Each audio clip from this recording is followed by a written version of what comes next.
So welcome to this edition of Let's Talk Forensic Psychology.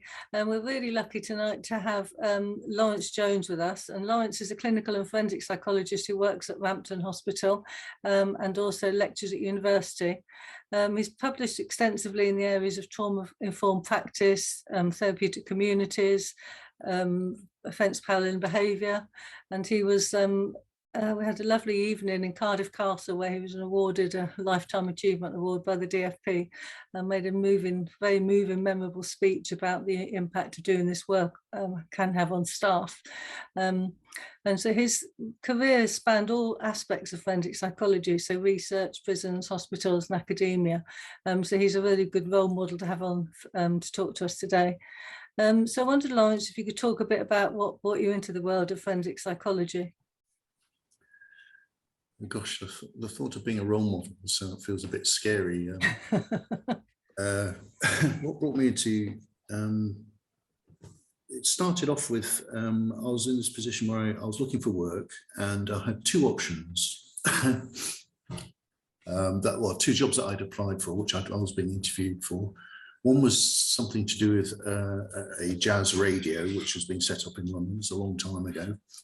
And the other one was a hostel for ex-offenders, which was run as a therapeutic community. And I think I was offered interviews at both. No, I think I was probably offered a job at both, actually. And I chose the therapeutic community, but it was a close one. But the therapeutic community, it was a very unusual project. It was a hostel that was run loosely as a therapeutic community. It wasn't anything like Grendon or the Max Glatt Centre. It was run by a guy called Alain Dupuis, who was a personal construct psychotherapist, and also was encouraging everyone to go away and learn how to meditate. So he's way ahead of his time. This is, before mindfulness and all that kind of stuff. And I feel like quite a bit of my career has been sort of following on from that sort of setting of the agenda. And anyway, from there, I decided to train as a forensic psychologist. In fact, a colleague told me that they'd found a letter that I'd written whilst I was working in that hostel that said something like, this man needs a proper assessment by a proper psychologist. And this was when I was working in that hostel. So yes, I obviously had quite idealized versions of what psychologists should be and could be. And so, yeah, this job was offered in the prison service that was where they paid for you to train. So it was a no-brainer as far as I was concerned, because I couldn't afford it otherwise. Yeah. And I went to Women's Scrubs because they had a TC there, and they knew from what they knew of me that I was interested in therapeutic communities. So yes, I trained there. I was the same year as people like Graham Towell, Ruth Mann, Catherine Morrissey, Phil Wilmot. We're all in the same year. Used to go up to Wakefield and train there. And some good times had by all. And so yes, so I worked there, and I was working as, mainly sort of initially as a trainee, but also we all had to take it in turns to do LIFA reports. And I'd hate to see one of those reports now. Nothing like what I think they should be, but in those days they were fairly short and pithy, really. And we had to do reports on all the LIFAs. And also we were training, so we were practicing all the various group work skills and skills-based interventions and such like.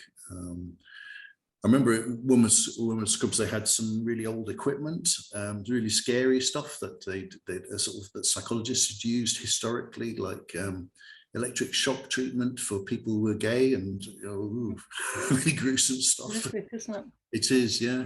And it's not that long ago, is it? No. And literally they had, ancient PPGs, which was a sort of spiral, a drum with paper wrapped around it with a needle that had ink on it. So yeah, I bet all that equipment's gone now. It should be in a museum, shouldn't Yeah, I it? was about to say, Exactly. museum. I remember a psychologist at Gwendon was saying they used to have like an electric shock machine, and they got a fruit machine into this staff mess, and a man who was addicted to gambling, they used to get him to do the gambling on this machine and then give him an electric shock. Oh my God. I mean, that's just ridiculous, isn't it? But that was just their way of trying to stop him being addicted to gambling. Oh, that ever get allowed? I know, how was that ever allowed? But people used to just try anything, didn't they? Sophie Ellis has been getting us to think about all of that stuff recently, hasn't it? Yeah. Quite rightly.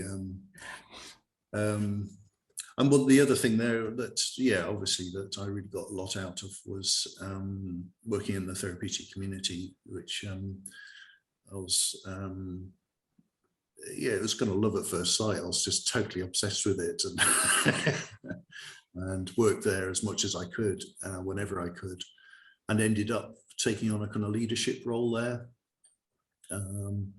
When various people left, it had been headed up by medics, but they left, and rather than let it sort of sink into disrepair, I worked there and sort of, helped to sustain it, but kind of moved it in a more sort of CBT direction. So we were doing an early version of schema therapy and a version of DBT,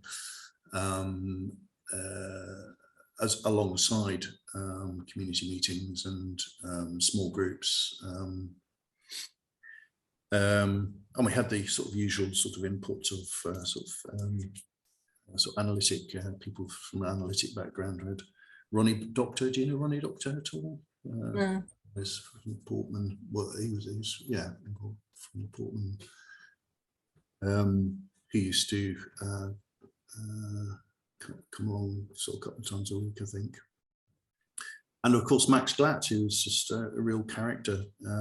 He was in his, I don't know, 70s maybe, when it's still sort of coming in. And whenever we were always being threatened with closure, and whenever there was a threat of closure, he would ask questions in the House of, he had sort of former patients who were in the House of Lords who would ask questions. Which would really sort of have very positive outcomes for us. You had friends in high places then. He did, yes. But he was generally very well thought of and well connected and well known, and a very sort of unique style and approach. I mean, he wasn't of a particular school, I suppose. He was very influenced by his experiences. He'd been in a concentration camp. He was Jewish and had been in a concentration camp, so had very definite ideas about power and the way in which power gets played out in groups. Always had a real skill for sort of presenting both sides of an argument, and getting us as a team to think, and creating spaces where we could think. So I learned a lot from him, and from obviously from the community, a huge amount from the community. I think working in therapeutic communities does that. You just can't help but soak up huge amounts of information from the people you work with, and just the courage of watching people with the courage to deal with their problems and face up to themselves. And that, I think, had a lasting impact on me.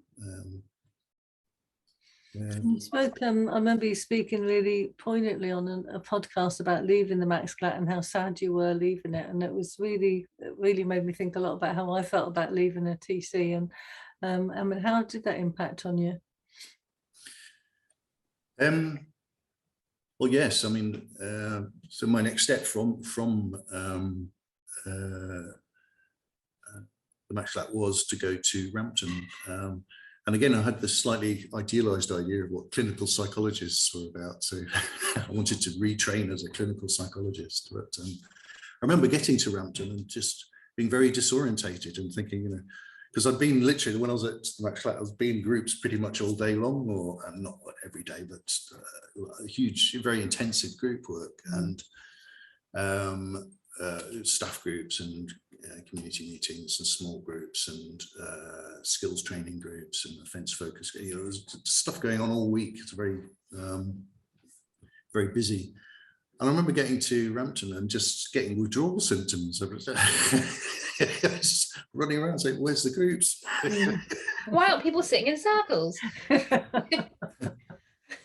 I kind of realised how much well, it was. I mean, it was very much. It's incredibly enriching for staff to work in those settings. Very powerful impact on you as an individual, and so yes, I went through a kind of grieving response, I think, to that ending.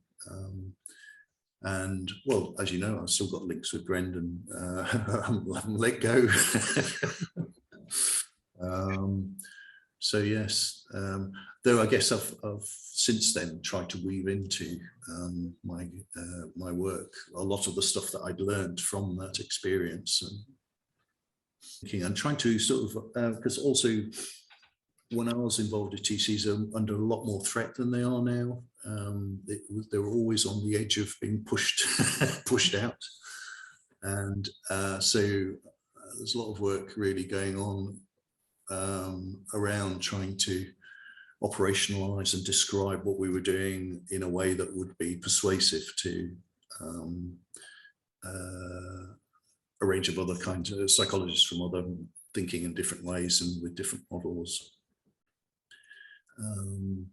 And I still do, that was a habit I sort of carried on with. I've always sort of trying to sort of describe things in a sort of operationalizable way, and trying to capture what clinicians typically do in describe it in a sort of in terms of change processes and mechanisms and that sort of thing, trying to actually capture that somehow. And that's where the idea of offence paralleling behaviour came from. It wasn't a new idea, it was just trying to describe what had been going on for in TCs and in other therapies as well, in a way that would be acceptable to other people. Yeah. Yeah. The world of forensic psychology or therapeutic communities might have looked very differently if you'd taken the job at Jazz FM. What challenges have you faced throughout your career that maybe would have made you think that Jazz FM might have been the better option? Oh gosh.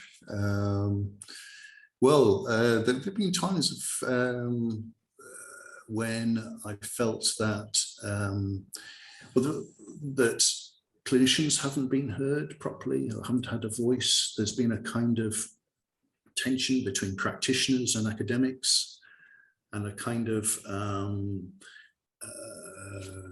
almost dismissive attitude towards clinicians, that because they're inevitably too involved with their patients, or sort of riddled with biases of different kinds, and too sort of stuck in their sort of small worlds of their therapies to be able to see things properly.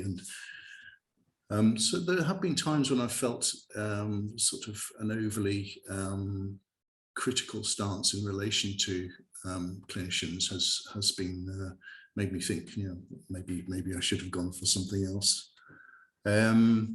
I think probably though the most difficult times have been more linked with financial changes. So when I was working at the Scrubs, there were agendas around cost, well, they were called cuts in those days, but nowadays they're called financial improvement plans. It's the same sort of thing. People looking over your shoulder and thinking, yes, we're going to take resources away from you. And various times in my career, I've seen that actually happen or be on the verge of happening, which has left things feeling very uncomfortable. You get some really complex dynamics around people being devalued or feeling devalued, different professional groups becoming rivalrous, consciously or unconsciously. There's a whole range of processes that come out of that aren't necessarily healthy. I often think that if people are going to do cost improvements, they should do it quickly and decisively rather than let it drag on for ages, where people are sort of going through a slow torture, really. And it's been the sort of small politics that's left me feeling sometimes maybe I should have gone for something else, or maybe I should go for something else. And you've always been really good at sort of horizon scanning. I always think, what's Lawrence talking about? Because that's what's coming up next. You've always been really good at keeping ahead of the game somehow. Now, how do you manage to do that so well? Well, it's very flattering that you think that. I'm not sure I do. I think, yeah. I mean, I suppose what I have done is often been slightly outside of the mainstream, because I've been upset with something that's been going on in the mainstream. So in the prison service, I wasn't happy with some aspects of the way in which everyone everywhere had to be doing the same thing, the kind of regimentation and I could see some of the logic of it in terms of manualization and that kind of thing, but it didn't work well with me. So I would go out and try and do things slightly differently. And inevitably that would lead to me looking for other models or looking for what made sense elsewhere. And it just, I think I've just, it's just by chance that some of those models, not all of them, have ended up in the mainstream, but not all of them have. There's lots of things I've talked about over the years that are, probably completely zany now or seen as, well,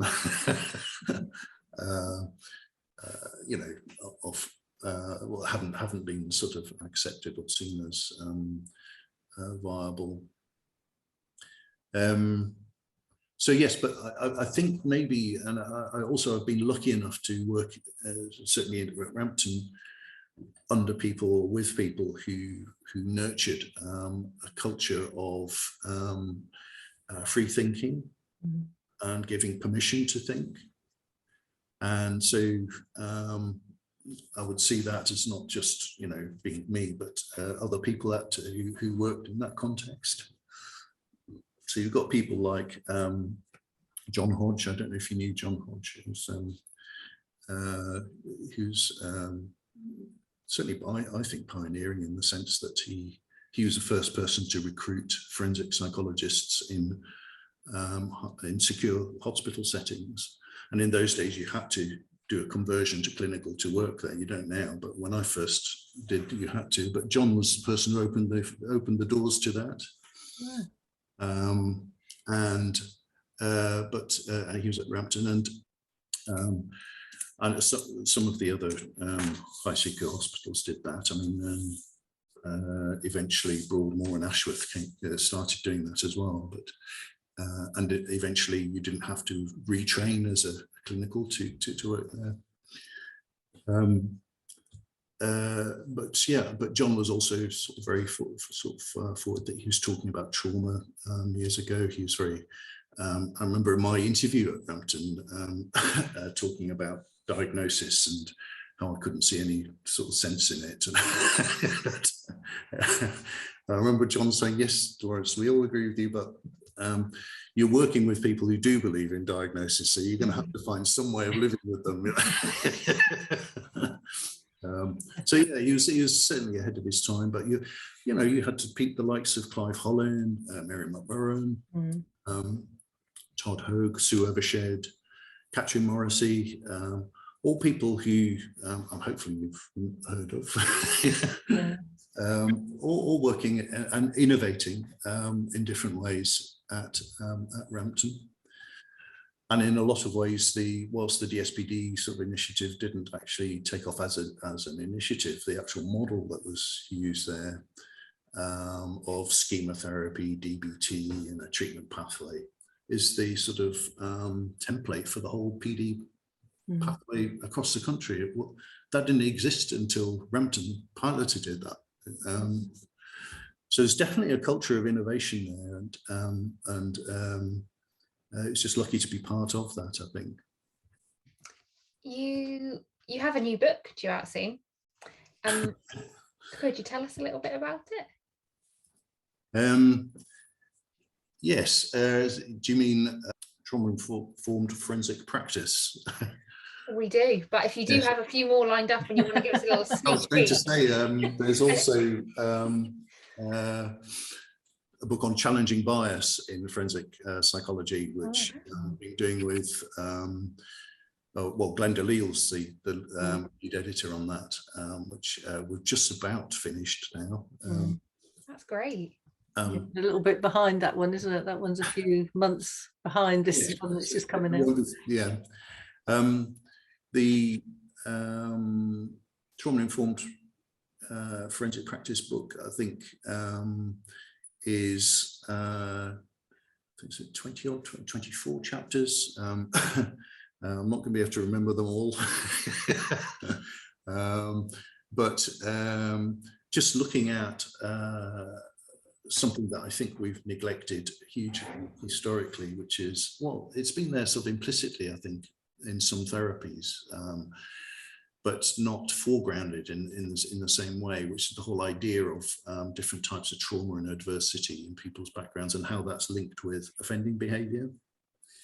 So people have talked a lot about links between trauma and mental health difficulties historically, but how trauma links directly and different mechanisms whereby trauma links with offending is something that, again, I felt I learned a huge amount about at the Max Glatt, and you'll know about this from your work in TCs. As you know, it's bread and butter, isn't it? It's what people are talking about all the time, is their own experiences and how that links with who what they've ended up doing. But in the general sort of forensic field, it's just, in fact, it was frowned on.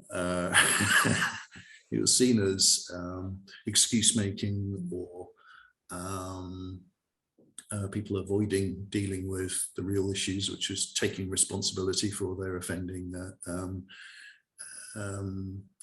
And yeah, that's something I think this book begins to address. There's been a huge growth in this area, though, in the last sort of 5 years. I think lots of people thinking really hard about this, and lots of research looking at the links between different types of trauma and different types of offending. So the book sort of systematically goes through different chapters looking at links between, I don't know, trauma and so-called personality disorder, psychosis, and offending, but also trauma and sexual offending, violent offending, gender issues.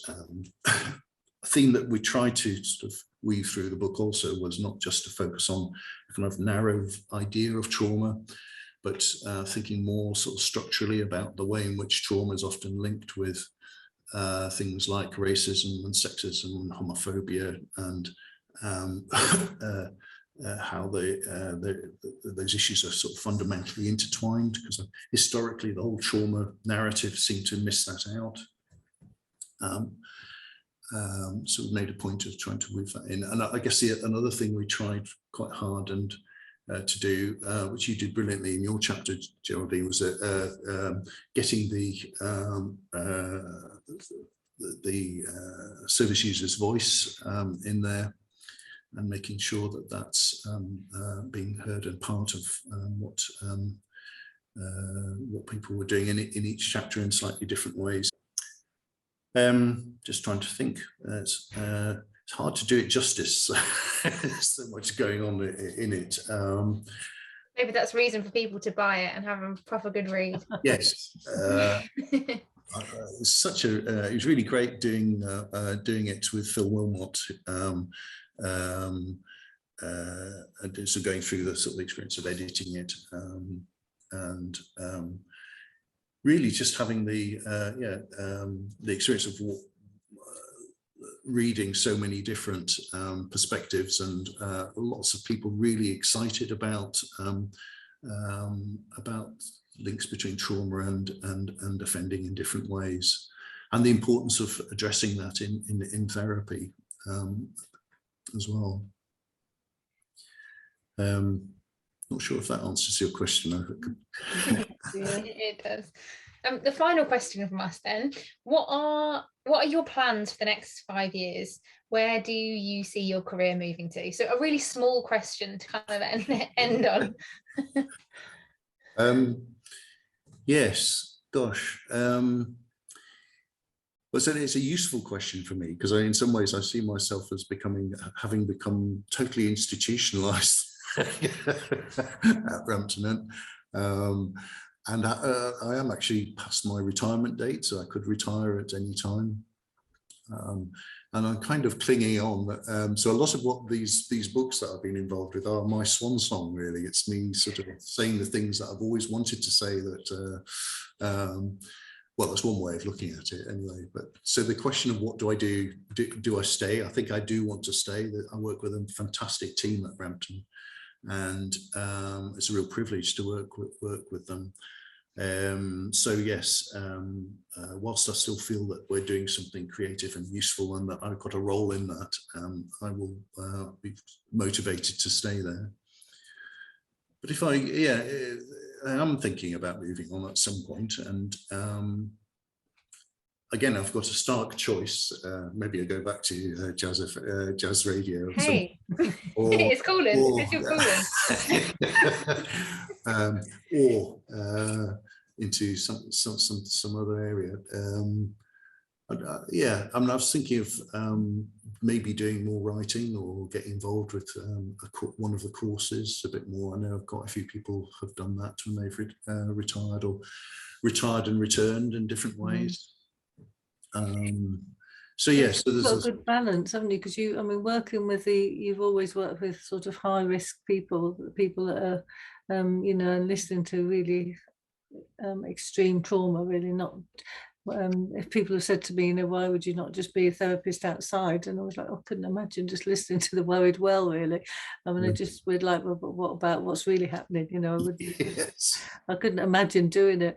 But I mean, you've coped with a long career of listening to really the most extreme ends of it all. I mean, how do you balance that? How do you keep your sort of resilience in those places? Because I mean, Rampton, just the security of Rampton on its own is a lot to contend with, as it is with prisons.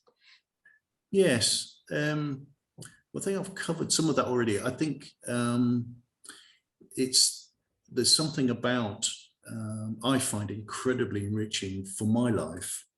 People always talk about the way in which this work can harm us, and it does, and I think it can.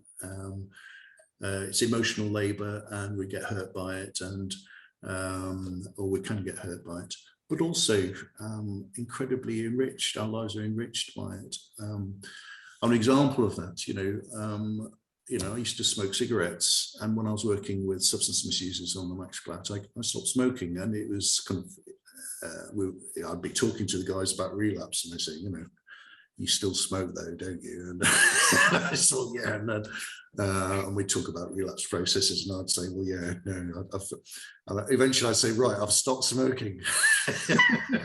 Now you have to stop. And I went through that, you know, I had those discussions with them, but I was you know, but it was also illustrating relapse prevention. You know, I was saying, you know, what I've done is I got rid of all my cigarettes, and but there was something about, that's just a small example of it. But yeah, I mean, you're forced to hold a mirror up to yourself in those sorts of contexts.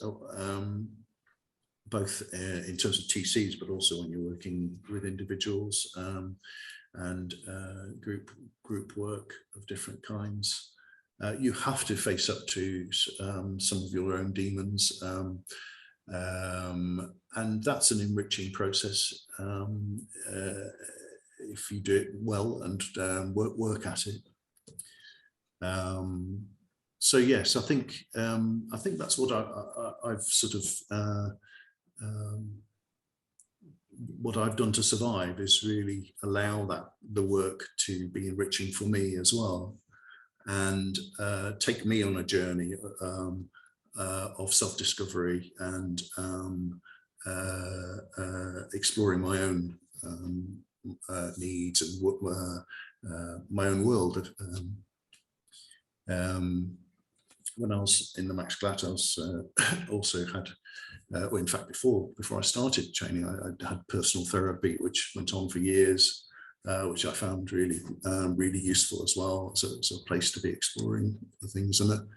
And then after that, supervision has always been a useful place to sort of. In fact, I've trained as a cat therapist, which you also have to do a personal therapy in as well. So some therapies require that of you. TCs almost you can't help but be confronted with your own world, but other kinds of psychological practice as well, particularly I think through things like supervision, do that. So I think I've gained a huge amount from that process. And I think it's a kind of caricature that it can only hurt you. Actually, it can also enrich your world. And you might not have got that if you went to Jazz FM. Yeah, you never know. You never know. Well, yeah, I still play jazz guitar, so oh wow, that's impressive. Both worlds, I try to. No, it's been really interesting talking to you, Lawrence. I really appreciate your time and giving your time up to talk to us this evening.